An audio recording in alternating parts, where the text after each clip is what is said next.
Everybody, it's Kathy from Beads, Boxes, and Beyond, and today I am going to go through and show you the steps that I took to make this signature that I plan on putting into one of my journals. And I just wanted to show you a kind of a how-to, but not where you're going to watch me glue and cut and all that. I'm just going to kind of walk through it with you so you can see what my process is of thinking and doing. So this right here starts out as a piece of 9.5 or 8.5 by 11 piece of cardstock in brown. So I start out with that to make my folder, right? And now when I get that, I fold it in half and then I ink around the edges. So on both sides it looks like this. Then the next thing that we're going to do, I'm going to use this as my front and this is my back. So on the front I'm going to remove the ephemera because that just makes it look very overwhelming. What I did is I used scraps and I don't measure anything. So this is actually pieces of scraps that I didn't finish using for other pieces that I worked on. And I like to use up my scraps. I save every scrap that I work with. So here is a piece that I cut, and it's just, I don't know, maybe 1/8 of an inch or so smaller than the brown cardstock of decorative paper. Now some of these decorative papers, if they're double print on each side, they're a little bit thicker, but this one here happens to be a one-sided print, so it was quite thin. So you might want to back it up with a piece of cardstock. Just cut the same size, just back it up so it's a little more durable, because you're going to be using it as a pocket. And then this piece right here is another square that I cut, and I poked a hole in it with my hole punch, and I inked the edges. And this one then I set in just a little bit more because you want to do a layering effect, kind of like matting a picture, and then it gives you a visual. You've got the pattern versus pattern versus pattern. So this is another square, and when I glued it down, this one I glued on the 3 sides with an open pocket. This one is open here, so I glue these 3 sides. And then this piece right down here just happened to be a little strip of paper, and I did the same thing. I inked it and I punched a hole in it, and that makes the third little tuck spot for your ephemera. So here we got 1 tuck spot, 2 tuck spots.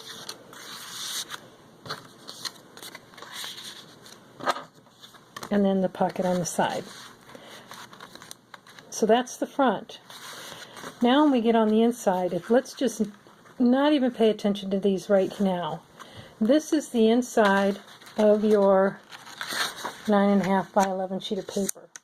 So all I did was I was able to find,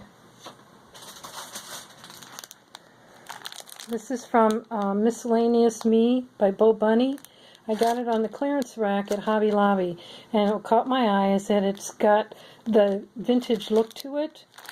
They're made for a 3-hole notebook planner, so I just cut the holes off, made it to fit my paper, and then I just glued it on with a border around it. Before I glued it down, I made sure I inked the edges with my blending tool, and I use Vintage Photo. It's one of my go-to colors that I really, really like. So I just go around and I sponge the edges. Same thing with this page, this side. I cut a piece, inked around the edges, and put it down. So now, to get to these little flaps, I went to the discount store and was able to find magnetic note pads. Took the papers apart and I coffee stained them. I had one to-do list and one that was a graph-like paper with notes on it. This is a perfect size, I thought. So I take one of these and I mount it onto cardstock, just like this.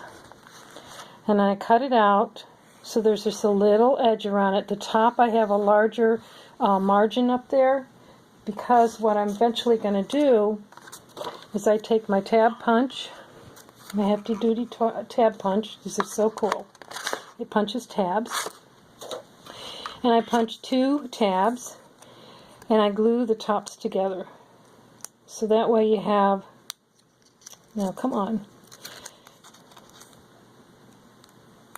like this, okay?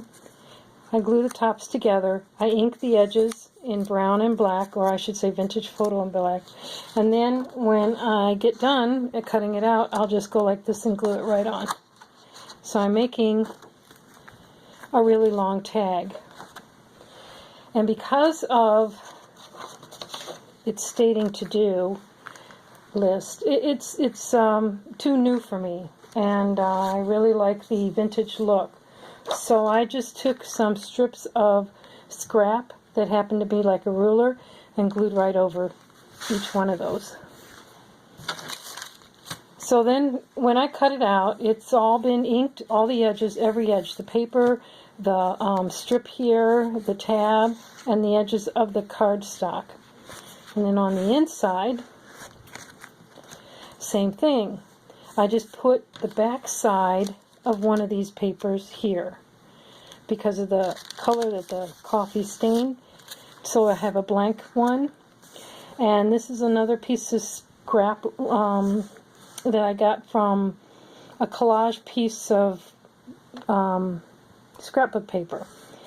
And cut that off, and you can use your, where's my roll of, your washi tape. You can use anything like that. But like I said, I like to get rid of my scraps all the time. So then this here, this starts out life as an index card. So what I did is I ended up taking my paper, let me get one here, and I just cover and glue, cut it out, ink around the edges. When I get that done, I take the other kind of paper, glue it, cut it around the edges, and ink. And what I have when I'm done looks something like this. This piece here is separate. It starts out with a piece of cardstock, black cardstock, and I just cut the corner off of it like that, like so. Then I take my scraps and I just start putting them in some kind of a form so you can see the contrast of colors. They're all kind of the same, but they're contrasting. Everything's inked around the edges. I glue those in place. The Dollar Tree, the dollar store, had a sheet of these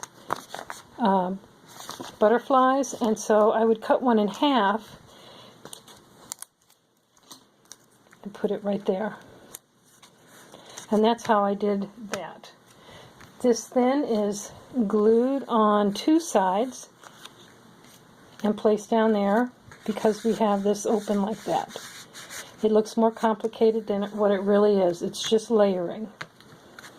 So that's how that is. And then to attach it, I just take a strip of scrap paper and I just fold it in half and use it as a hinge. You can use washi tape, anything you'd like to do. You could even just do a couple tabs if you wanted to. Just anything to make a hinge. So that's how that one's done. And then on this side, same thing. But on the back side, this happens to be, I found this at one of the stores, sticky notes. And attract my attention because it's a vintage looking colors. So they're just 2 sticky notes that I glued down. I glued the bottom one down flat and then the top of the second one. And this is one of the, let me grab these out of here so it doesn't look so complicated. This is just one of those little bags that you can get, and I stained it with my ink around the edges. And then I just took scraps of paper and glued a band here. I cut this out from some little collage thing, glued that, and that's from a ephemera packet. Put that on there like that. Then I found these little miniature things. And this right here came from, let me find my packet right here. This came from Michael's. They're all sticky notes.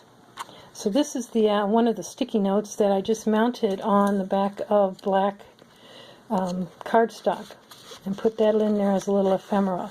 Same thing, I used the paper as a hinge and folded it in half, and that's that. Now on the back side, we'll remove all the ephemera and it looks less intimidating. Same thing, this is the back side of my folder. Stamp up here, and this is a piece of dark scrapbook paper, notched out the top. I glued 3 sides around, make that a pocket. This is my black cardstock, did the same thing a little shorter and layered it, notched out. And then this piece here was another piece of scrap of script. Same thing, I cut it a little shorter and edged it with my ink, notched it out, and put it down here. This one here I didn't do as many layers like I did here. Here I have 1, 2, 3, 4, and I like that stacked effect. Plus it's like matting a picture.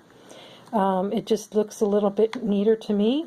This side here, since this was so dark and I had black here, I thought I would just put it on top of one another so they meet right there. But because this is such a contrast, I wanted to make a mat around the bottom of it. And then I added washi tape, a couple of layers, something like that, to complement and to draw in the black. From all of here, we got brown, black, black. Just wanted to bring in a little black to accent.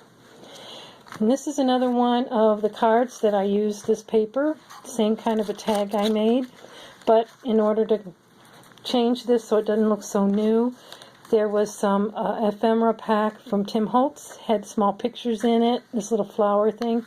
Just glued those in place. I punched a variegated colored pattern tab instead of the plain brown. And on this side, same thing. I took my to-do list. I took a roll of washi tape. It happened to be butterflies that I got at Michael's.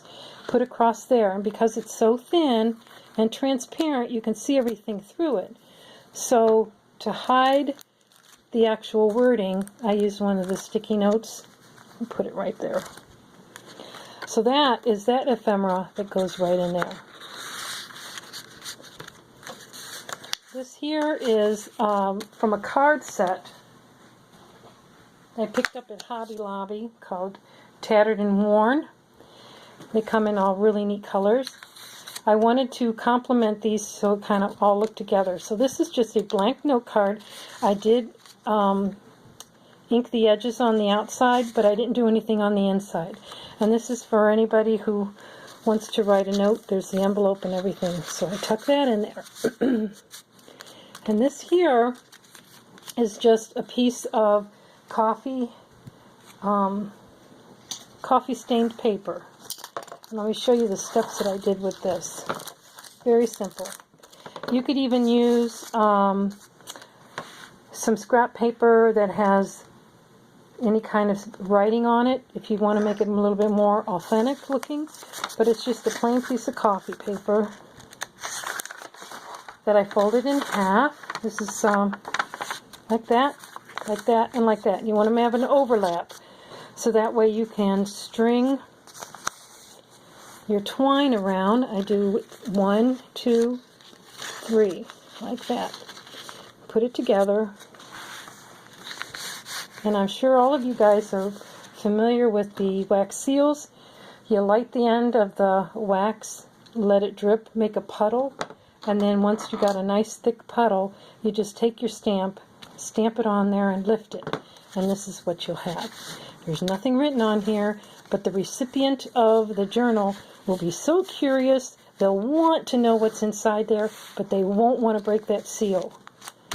So this, I just wanted to show you, was a quick walkthrough of one of the more recent signatures that I've made, and I hope it inspires you.